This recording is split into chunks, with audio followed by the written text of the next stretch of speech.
Now, y'all already know what time it is. It is time for the mess. So let's get into it, you guys.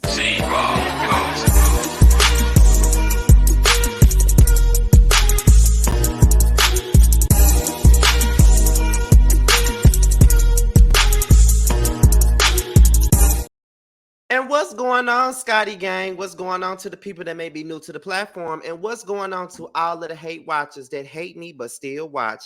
What's going on, y'all? This be your boy, Scotty by Nature TV. And we're here for a brand new episode of Yes for the Mess, where we talk about celebrity gossip, hot topics, and all things reality TV based. I hope you guys are having a wonderful Friday, and I intend on doing the exact same. What's going on, y'all? Now, before we get into today's mess, let's talk about what we got coming up on the horizon. Okay, now today is Friday, which means that it is the third episode of One on One tonight, which features my unproblematic fave, Calvin Michaels, at 8:45 p.m. Eastern Time. The link is already out there, so make sure you guys go to the One on One playlist, click on that, get the link, set your reminder so you can be right there in the building. Okay, make sure you guys tune in. We're going to have a conversation about the past, the present, the future, and everything, music and all that good stuff. So make sure you guys tune in. The Love and Marriage Huntsville live review will be Saturday night. It might be a tad bit late, but I will still be doing it. Okay, it may be a little bit later than normal, but I'll still be doing it on Saturday night. And also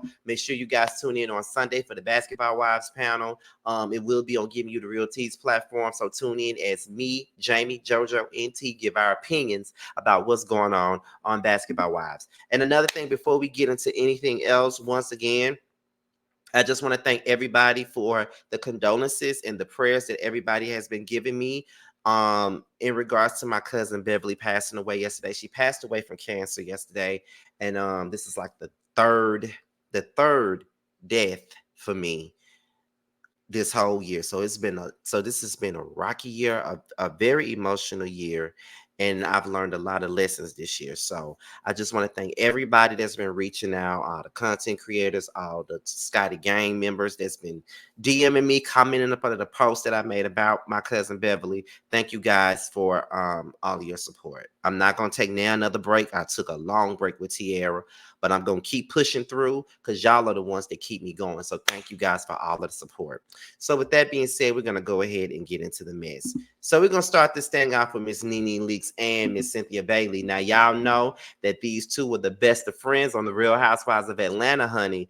And they've had their friendship contracts. The friendship contract got burned, unfollow, erase, delete, whatever, all that stuff. Then they came back together only to fall out again after season 11 and all that stuff. And then it was a slew of interviews between the two, one calling the other one a weak friend, the other one calling the other one a toxic friend. It just became a whole lot where Nene even accused Cynthia of being one of the reasons why she got fired.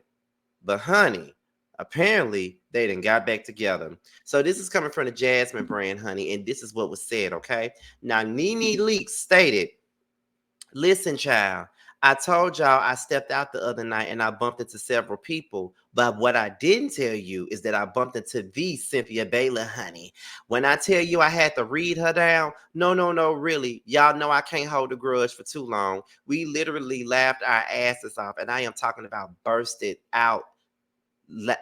out ghetto laughter, honey, at Cynthia Bailey. Okay, so that is what Nene said about their interaction, and I must say that it was refreshing to see that. I would like to say that Nene and Cynthia were real friends, regardless of what my opinion was. I still feel like Cynthia was, she did have an annex of Nene's ass a little bit, but however, I do think that they were real friends. um I'm not necessarily against them being friends again, because this is why I'm not. Because ever since Tierra died, and then you had Danita, who passed away in January, and now you got Beverly, who's passed away in October, I'm in a space mentally where I just don't want negativity in my life. I don't want to be viewed as negative. I don't want to keep holding all these grudges and have all these gripes with all these people that I just feel like the gripe and the grudge really ain't that deep. And if it's something that I can really forgive, I'm just gonna go ahead and let this go. It's really not that deep to keep holding on. That's just me. That's just how I feel right now in the flesh. I have reached out to certain people. I have sent out. I've forgave certain people. You know what I mean? There's a lot of other people that I want to reach out to, but I just don't want to go into life anymore with so many grudges and being mad at people. Needless to say, some of these people that I've decided to let things go with doesn't necessarily mean that we're friends again, and it don't mean that we'll ever be close again, and it don't ever mean that you'll ever be in my inner space again. But if I could see you and just be cordial and say hello to you, that's all that really matters to me. Like, I don't, every time I see you, my face don't need to be scrunched up. You don't need to see the wrinkles in my forehead and all that other stuff. It could just be a hey, how you doing? I hope you've been being blessed. I hope you're having a wonderful time in life. All that good stuff. Because I don't know. Like, I don't, as a person that's dead, like, y'all don't understand. I told y'all this a million times. I have lost somebody every single year since 2014. Every single year. Last year, I lost 2 people in 2 weeks. This year, I've lost 3 people over the course of a few months. Danita in January at the top of the year, Tiara in August, and now my cousin Beverly in October. And October is a horrible year for me, y'all, because my cousin Davita died in October, my aunt V died in October, my great grandmother died in October. Now my cousin Beverly died in October, and another one of my cousins died in October. October is just an eerie month for me. So it's like when you deal with so much stuff and you lose so many people, you tend to realize that life really is too short to be holding on to bullshit that don't really matter. So I, for one, don't have an issue with it. But apparently, the people have mixed feelings about them reuniting. So the Jasmine Brand got that. So let's go ahead and get into what the mixed reaction.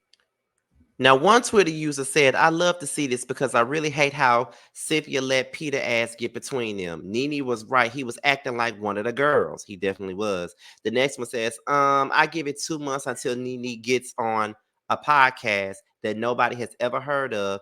It says that Cynthia was fake on camera and an awful person who tried to get her fired, etc. Now, when you put it that way, I definitely agree with that too now, because y'all know that when Nene mad with you, she gonna do whatever she can to tear your ass down. And that's why I don't really care for Nene like that. Yeah, she's entertaining, she's funny, she's all of that good stuff. But when it comes down to when she mad with somebody in this mad day, oh, she gonna do whatever she can to tear you down. She gonna say that somebody conspired against her to make her lose her job, make her lose her money, taking food off her table, all kinds of stuff. She gonna say all that shit, but in the same breath, try to be friends with you again. See, that's why Nene would be one of those people. If I was Cynthia, as I just said, grudges can be let go, gripes can be let go. But when it comes down to Nene, if I was Cynthia, Nene would be one of those people that I was just talking about. I could forgive you, but I would never forget what you did, and we would never be friends again. We could be cool, we could laugh, we could talk when we see each other,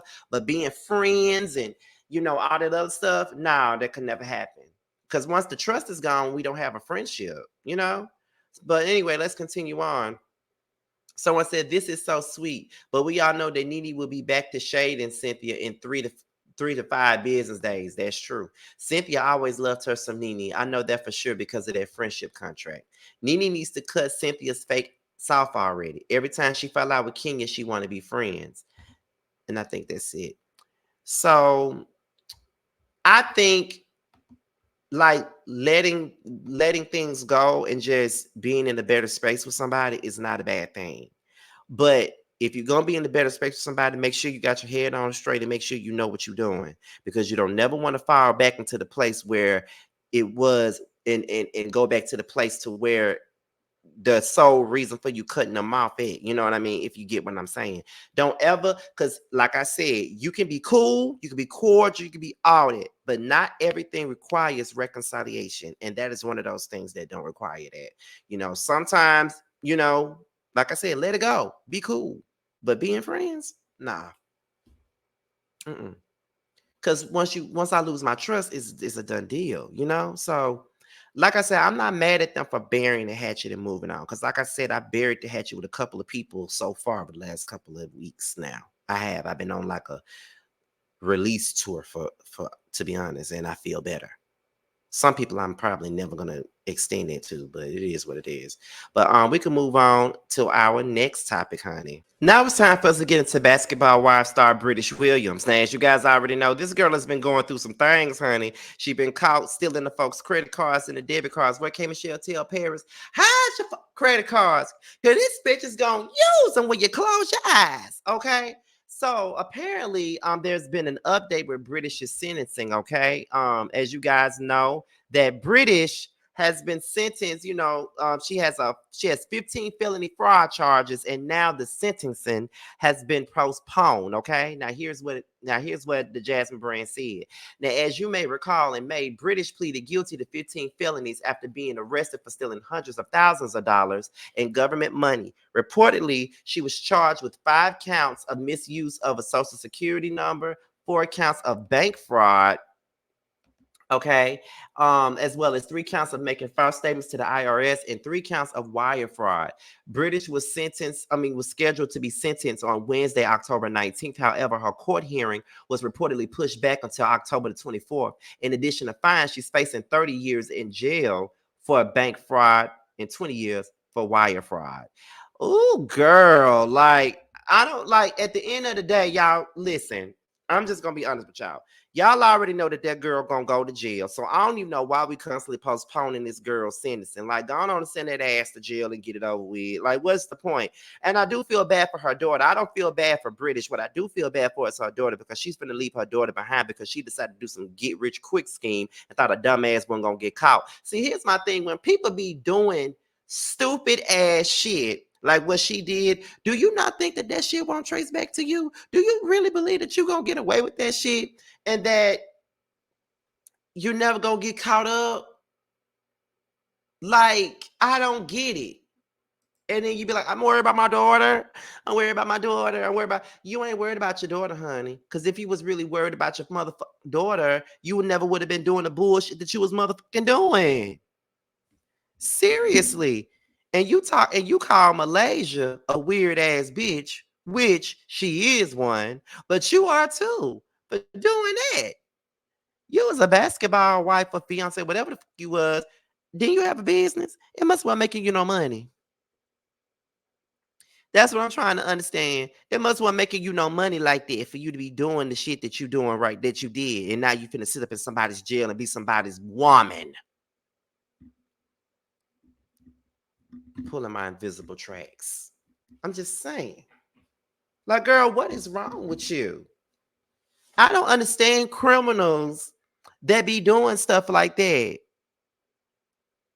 While you was sitting your ass on basketball, while worried about what somebody else doing and worried about somebody else's life, your life is in motherfucking shambles. You facing 20 to 30 years in jail for being a damn fraud. For being a fraud, you finna leave your child behind for being a damn fraud. How? I'm just saying. Do y'all think about your kids when you do stuff like that? Do y'all think about your families when you do stuff like that? Because see, when you do stuff like that, and then when you get caught, you sit around and you want to play the victim and you want everybody to feel bad for you. I'm the type of that don't feel bad for your motherfucking ass. I just don't. I don't. Because you knew what it was given when you decided to do it. You knew it was a chance that you would get caught when you decided to do this. I'm just being real with y'all. I'm just being honest with you. You knew what it was given when you decided to do this. It wasn't right, and you knew it wasn't. So, girl, get the fuck up out of here. Stop playing with us. You wrong for what you did, okay? You know that you deserve every piece of time that you get for doing what the fuck you did, stealing government money and stuff like that. Like, girl, really? Child, British is a fraud. Judging by the charges and judging by who she is as a person. Not Bridget, why I call her Bridget? British is a fraud. And I feel bad for her child that she about to leave behind so she can do her time. And as much mouth as she got, I hope that she can keep that same energy when she in that cell with Big Paula. That's all I got to say about that. So we can move on, y'all. We can move on to the very next topic, y'all. Now we get into Trey Songz. Now Trey Songz' lawyer is responding after two women accused the singer of drugging and SAing them at a 2015 house party, and they said they're looking forward to vindicating Trey. Now this is all coming from the JasmineBrand.com, y'all. So let's listen in on what they said. Now Trey Songz has found himself at the center of another lawsuit. Now, according to reports, singer Trey Songz was recently sued for allegedly RAPing two women at his home in 2015. Following the now widespread accusations, Michael Friedman, an attorney for Trey Songz, issued a statement. Friedman cited that the individuals were only trying to take advantage of California's legal system. He said in his response, "This is yet another example of nearly decade-old allegations being repurposed to take advantage of California's constitutional questionable new look back window. We look forward to vindicating Trey on the merits in court." Along with SA, the alleged victims are also coming for the fumble phenomenon for battery. Reportedly, the unnamed plaintiffs initially met Songz at one of his concerts in June of 2015. Subsequent to his show, he was said to have hosted an after party that the ladies attended as well. From there, it appears that Songz established ongoing interactions with them, which eventually led to the 38-year-old extending an invite to his birthday kickback later that year. In the court filings, the women said that the event took place at his Los Angeles pad. Upon their Ubered arrival, they recall being forced to hand over their cell phones and passwords in order to gain entrance. Once inside, they were then pressured into consuming alcohol out of already open containers. The accusers claimed that they soon felt severely inebriated and concluded that their drinks were spiked.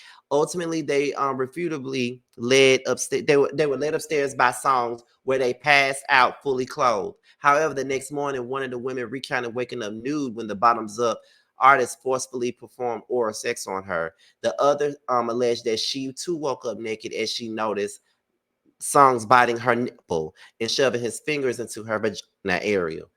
When they refused to shower with Songz, he was said to have told them to with rage, "You are little effing girls, get the fuck out of my house." Although the R&B crooner attempted to hold their phones captive, the victims offered that one of Trey Songz' security guards returned their devices to them, and they were able to call an Uber and leave. The plaintiffs are suing for damages due to suffering lasting injuries. As you may know, this is in Songz' first rodeo around the block of SA allegations. Back in June, Trigger was facing a $10 million lawsuit for pulling a woman's out of her bikini top. Previously, actress, and songstress Keke Palmer and influencer Selena Powell have also accused Songz of sexually inappropriate behavior, among a slew of others. Okay, now this is what social media had to say about his latest run-in. One user said, "At this point, we gotta go on and let bro go to jail. At this point, when is the Trey Songz document coming out? Lifetime. Trey Songz needs to go to prison. Keke Palmer tried to tell y'all about Trey Songz years ago, but you didn't want to listen. Now look at him. How many SA allegations against Trey Songz are we at now? Trey Songz got a new allegation against him every 4 to 5 months. Okay, Trey Songz is from Petersburg, and I wish more people knew to stay away from anyone from there. Trey Songz really went from serenading women to truly terrorizing them. Okay, and that's pretty much the basis of that. So this is what I gotta say, and I've been telling y'all that, and people don't want to hear when I be saying this, but Trey needs to go to jail. And I believe Keke Palmer from the moment she said the shit that she fucking said. Y'all gonna get enough of trying to make a woman shut the fuck up just because y'all want to these singers that sit up here and do y'all and do women dirty. Like y'all can sit up here and praise the ground these men walk on just because y'all want a piece of that, but sometimes it ain't really worth it. Okay, clearly, if you got to force it on somebody. But like I said, Keke Palmer told y'all years ago how this man was, and y'all sit up there and y'all drug that poor girl through the mud because she told her motherfucking truth. And y'all wonder why people don't come out and tell their truth. And the thing that be pissing me off about people is that the first thing that they can say is shit like, "Well, what took you so long to say something now? Why would you say something now? Why you didn't say nothing then?" If they say something, even if they say something now, y'all still will sit y'all stupid asses up here and say that the shit ain't true. Y'all will still sit y'all male identified ass up here and say she lying. She lying. Y'all do this to every woman that come out and say something about abuse. I don't know what it is about abuse and stuff like that that makes some women run to the male's defense. Cause it's just crazy to me. We see it with the R. Kelly thing. Some of y'all women still taking up for R. Kelly when it's clear as day that he was on camera giving that girl a golden bath on camera. We all know that. It's clear that most of those women on Surviving R. Kelly was not lying. In my opinion, I don't believe that they were lying in Any Man in the Moon. Some stories and some women up there were questionable, but I do believe the mass majority of those women were not lying. Then when it come down to K. Michelle and Memphis, y'all took Memphis' side because he was married to a woman that y'all favored. Then when it came down to who else it was, currently with Megan Thee Stallion. A lot of y'all women sitting up here taking up for Tory Lanez, but then is some protect black women. We need to stick together as black women, but y'all only stick together. Some of y'all only stick together as black women when it's convenient. Y'all don't want to stand up for black women that you don't like. If you want to say let's stand up for black women, stand up for all black women, not just the women that you like. Okay? Period. I can't stand it when y'all do that. This is the reason why Trey Songz has ran amok for all these years, being untouchable, abusing other women, because y'all give these women backlash every time they come out with a story. People have been trying to tell on R. Kelly for years, and y'all still didn't believe. So it is what it is. Send Trey Songz to jail. Ain't like he got no music coming out anytime soon anyway. Now, this is a never-ending war between these two right here. We talking about Momma Dee and Bambi of Love and Hip Hop Atlanta. Now, apparently Momma Dee was on the live, and I think it was with Shay Johnson, who was on Love and Hip Hop Miami with her own dysfunctional ass issues. Okay, and Momma Dee said that Bambi tried to fight her. Okay, she said that Bambi tried to fight her. Now, we finna go ahead and get into this right now, and then we'll be right back. She tried to fight me last week. No, ma'am. What the world need to stop. It's just like somebody say, but that's your brother, but your brother don't get a chance to knock you down. I'm just using a example. People, just because they are who they are, they don't have a right to hurt you. No, they don't have a right. So you can't like grab. Well, you got 3 grandkids by her. Yeah, that's fact. But get what? When them same things, when she's doing stuff, she don't care nothing about them kids. She don't care if she make a move on me and my son like it ain't nothing, and then get in front of the world. I'm a victim. I'm a victim.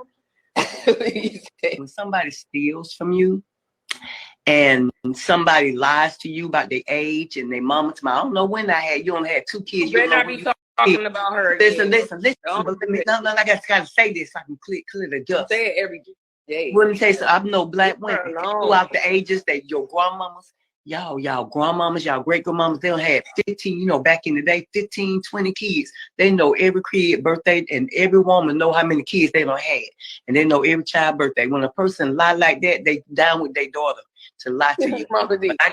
I got a surprise. Alone. Surprise. I gotta show you.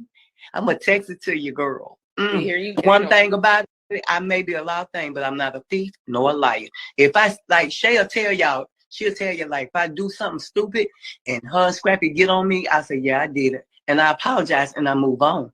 But I'm not going to lie and say, no, I did. No, I did. No, I'm going to say it. Because when you do stuff, people own it. Whether you right or wrong, own it. You shouldn't have did it if you don't want to do it. You shouldn't have damn did it. Don't never fail. You always, listen, I know you subliminally talking about that girl. That is your key. Ooh, her down now. Look down now. Her down now. Her down there. Let me how I feel about that. Her down there. Her down there. No, that ain't right. She tried to fight me last week.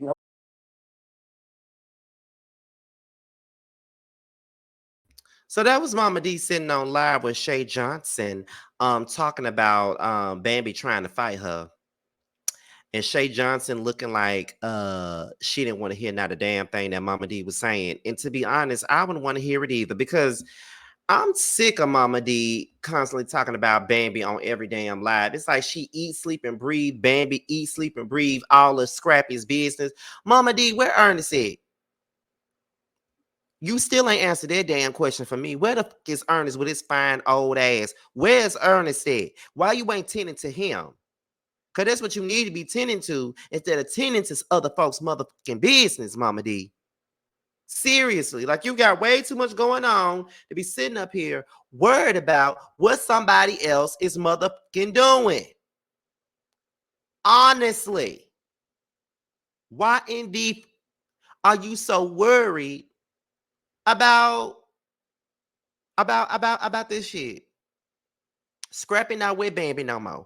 And you don't need to be sitting up here talking about who don't care about who kids, because one could say that you didn't give a about your motherfucking kids too, having them grow up in an environment that they motherfucking did. Okay, so you don't need to be speaking on nobody's motherhood or speak on anybody as a mother, because Mama D, you failed your motherfucking kids. That's why Scrappy don't know how to treat no damn woman, because you was not a woman to raise him. So you need to shut the fuck up. You get on live every day bashing Bambi. And I know that Bambi ain't we all know that Bambi ain't that's a no-brainer. We already know that, but there is no reason for your ass to get on live every damn day and talk about your obsession with damn Bambi. Bambi ain't no damn body to be obsessed with. Okay? That's what I need for you to realize and under motherfucking stand. Leave that girl alone. Because a lot of the times, Bambi really don't be bothering you. You really be bothering her like you been doing. You doing it the same way you used to do Erica Dixon. Okay? And now all y'all cool all of a sudden. But okay, Momma Dee. All right. I don't know what y'all think, but I'm sick of Momma Dee. She need to really move on with her life and get her some business. Let's move on to the next story, y'all. Now it's time to talk about my girl, Miss Megan Thee Stallion. If you guys know me, you do know that I love me some Megan Thee Stallion, okay?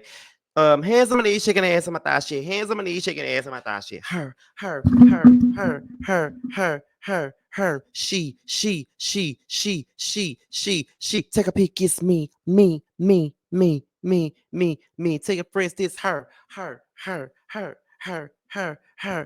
Ah. Okay, period. All right. Love me some Megan Thee Stallion. However, Megan Thee Stallion has come out. She already told us last week that she's working on a new record, which I'm very happy about. And she said she's doing it independent. But not only is that story out, we just found out that Megan Thee Stallion has ended her years-long legal battle with 1501 Entertainment, and both parties have reached a settlement and have parted ways. Now, this is from the Neighborhood Talk, y'all, in the States. Neighbors, according to a report by Billboard, Megan Thee Stallion has reached a settlement to end her legal war with former record label 1501 Certified Entertainment. Now, we don't have much details about the settlement since it's a confidential agreement.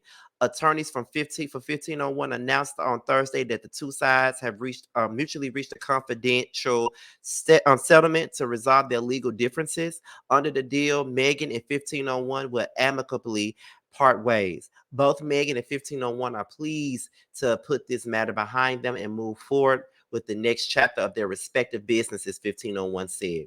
This news comes after Meg accused the label of purposely bashing her and working with Tory Lanez and her former bestie Kelsey Nicole to produce negative music about her. Do y'all think that Meg should stay independent or sign to somebody else? Now we're going to get into some of the comments. Someone says, finally, she really about to shake the table, okay? Yes, Meg, okay? Someone says, listen, her people, you cannot sign these contracts and think you don't have to fulfill your obligations, regardless if you've elevated from where you started, because nobody is required to renegotiate ish for once you for you once you sign. On to bigger and better things. While everyone is hating, she's still rising. She's about to wrap the girls under the table. Megan is spiritually protected. Anyone who is spiritual can see that. Now I don't want to hear about 1501 or Carl Crawford no more. Okay. Um, so yes, that's pretty much what the people were saying in the comments. And like I told y'all, y'all know that Megan Thee Stallion is my motherfucking girl. Okay. So I am very happy about this. I've been waiting for some new music. And I know it's been barely over a year since Traumazine came out, but Traumazine is some of her best work, some of her most personal work, and I loved it. And I love me some Megan. And one thing about her, y'all can say whatever the fuck y'all want to say about Megan, but she will rap these girls under the table. She's one of the best female rap performers that are out there. She can give you a performance. There are some girls out there that y'all love so much that are stiff as on stage and can't perform worth a damn. I ain't gonna say no names, but just know that y'all love her so much and y'all want to get mad when somebody speak their mind on her ass. She can rap though, but she's not no good performer. But Megan eats when it comes down to the performance tip, when it comes down to the music, when it comes down to everything. Megan eats. And I can't wait for this next album. And I feel like if she wants to do it independently, I feel like she can. A lot of artists are going the independent route and it's working for them. So why not let, Megan do it for herself? Or maybe she needs a big machine behind her to really get her to where she needs to be. Who knows? I don't know, but maybe she could sell off her name alone. I don't know. But all I know is that I'm glad to hear that she's gone out of this situation and that she's finally back to doing what she loves, and that's music. And I cannot wait for some new Megan Thee Stallion. So we're about to get into the very last story of the day, and then we are. Now, as for the last story of the day, we're gonna get into Jeezy and Miss Jeannie Mai. Now, as you guys know, Jeezy filed for divorce about 2 weeks ago.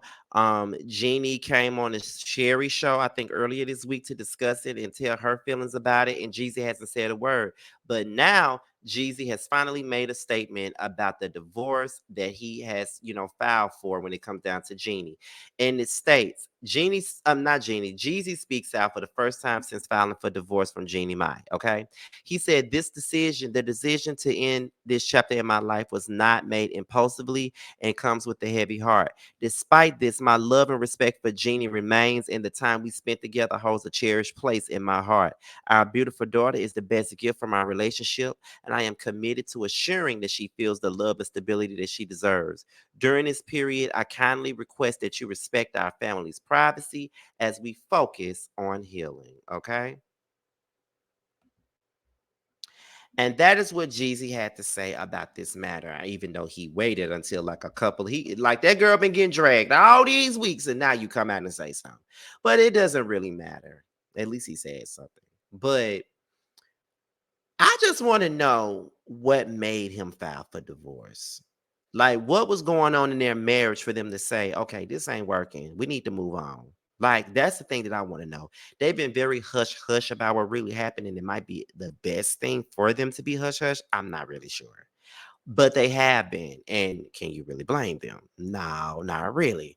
So I'm just wondering, you know what I'm saying? Like, I can see that this is amicable. They're not out here dragging each other for filth. I can be happy about that. They're not doing that. But one could say that I like the way that they're moving with this, if you ask me. They're not giving out too many details. They're not, out here on the bashing train on every radio station telling their sides of the story.